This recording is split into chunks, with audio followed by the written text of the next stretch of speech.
Hey guys, it's Kelly and I am back with another process video. This time I am using a kit that I tried to copy from one of the older Hip kits that I did not buy.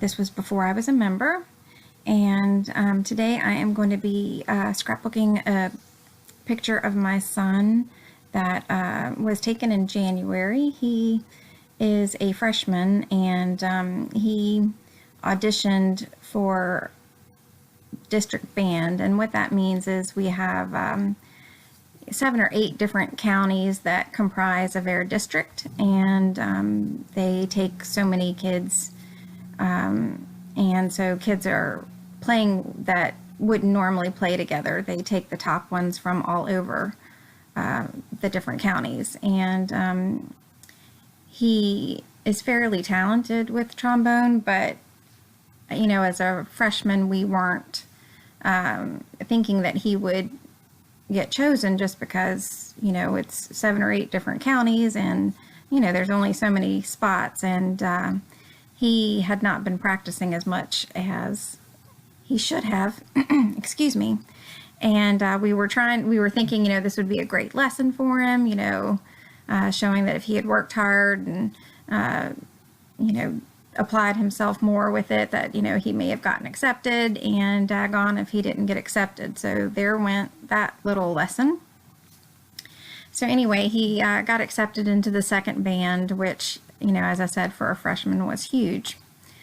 So I wanted to document this big event for him, and it really pained me to trim off and use that entire piece of Teresa Collins paper. I loved both sides of that, and I do not know why for the life of me I only bought one, but I did. And so I decided to go ahead and put some gesso down on the background. I knew that I wanted to do some mixed media with this, and I wasn't quite sure which direction I wanted. I just wanted to soften up the looks of this and be able to use some of the Teresa Collins products that I had, and hopes to pulling in that gold as well. So you will see my progression of mixed media and a lesson learned, and if it doesn't work at first, you know, cover it up and start again. So I was trying to find some of my gelatos, and you know, I wanted to play up on that gold, and when I started putting this down, I could not stand what I saw. So I was like, you know, I'm going to add water to it, it's going to look better. And I take this for a little bit before I decide that I'm going to scrap it. I just wasn't pleased with how the color was looking, and I really haven't used the gold gelato before, so you know, I didn't quite know what to expect. So then I thought, well, let me add some of this pink to see if I can get it to more of a peach as opposed to a pink, and see if that will make this gold look better. And you know, I play with that a little bit, trying to hope to blend it and soften it, and I just decided that that was awful. So here goes the gesso, and I'm just going to cover it up. So that's one of the beautiful things about mixed media, for those that haven't really played with it because they're scared about messing it up.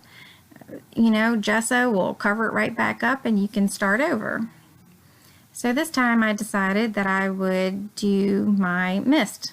I was just going to go with a tried and true method for me and spraying some mist down, and that is Heidi Swapp mist that I'm using in Coral and Butter.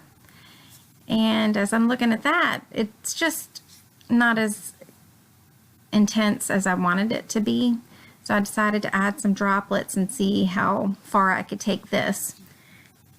But for me, I think mist works better without gesso and, you know, getting that watercolor effect. So the third time is going to be more of a charm.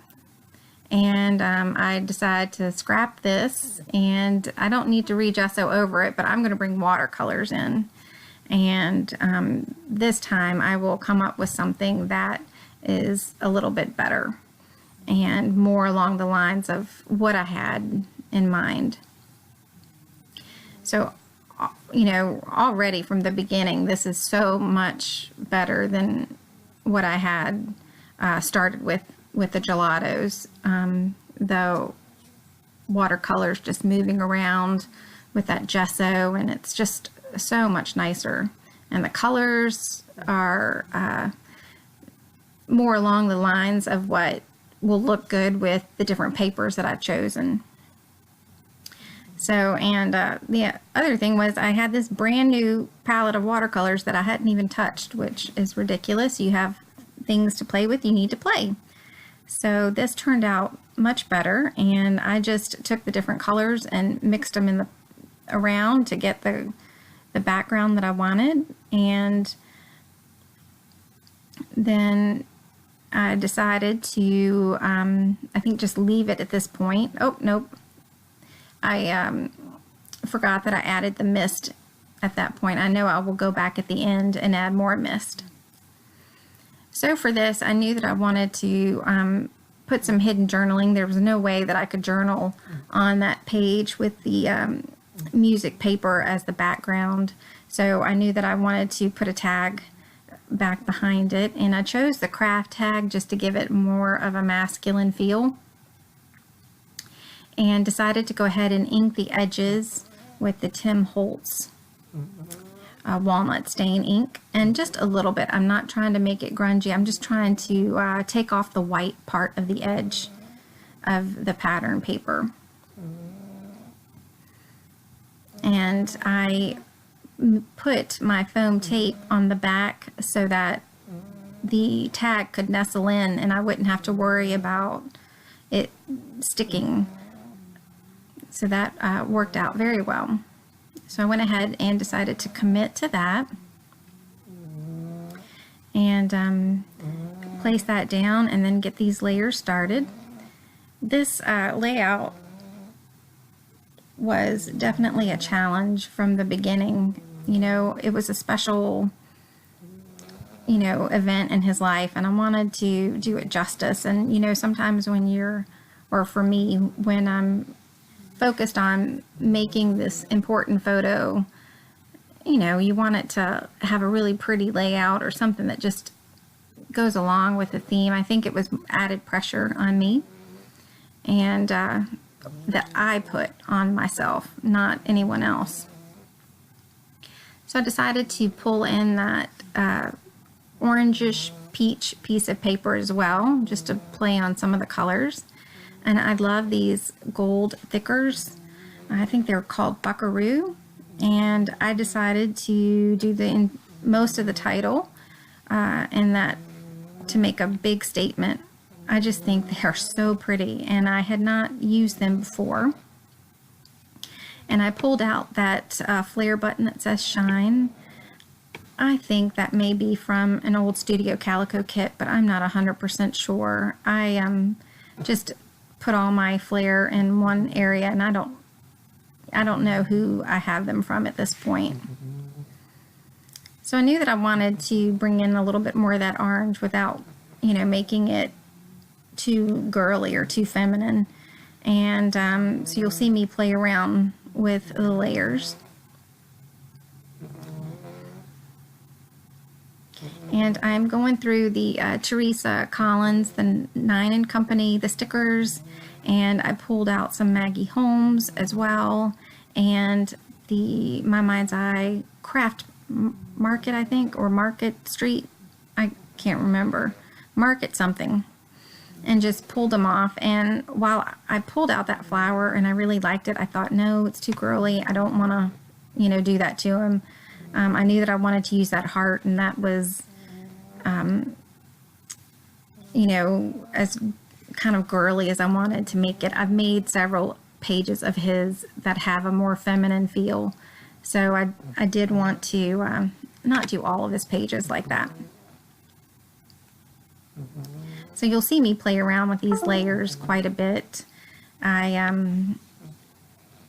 just, for whatever reason, can't make up my mind. And you'll see, I will just go through, pick up things, try to see if I can get it to work, and then put it back and decide, nope, I don't like it.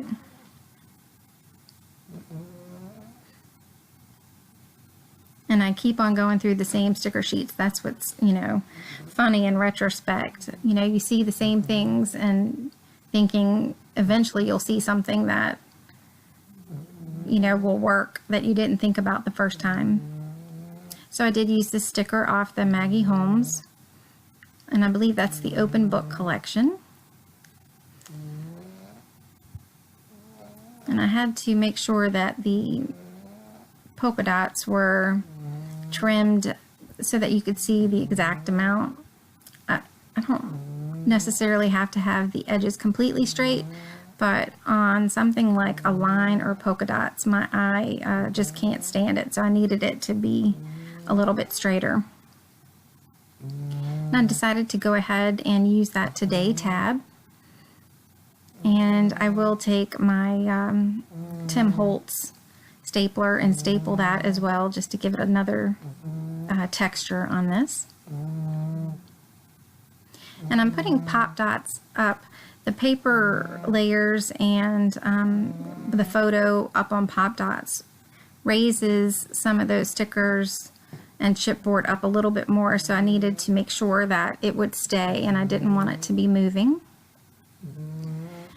So I knew that I wanted to put his chair placement. He was the second chair in the second band, and because that'll change as the years go on. And so I decided to use these black and gold letter stickers from Maggie Holmes just to make it more of a masculine feel. And I really liked the overall feel that it gave for the layout. So after I get the title put down, I am going to get out my little mist that I got in a Studio Calico kit, and it is titled Skyscraper, and it is pretty dark. It's almost a black, and I like that because it doesn't have that watered down look. And I will put a few drops on the upper right hand corner and the lower left, and that pretty much does it. I just wanted to thank you guys for taking some time with me today and watching the video. I appreciate all of your likes and your comments, and I do have some stills at the end. Have a great day. Bye.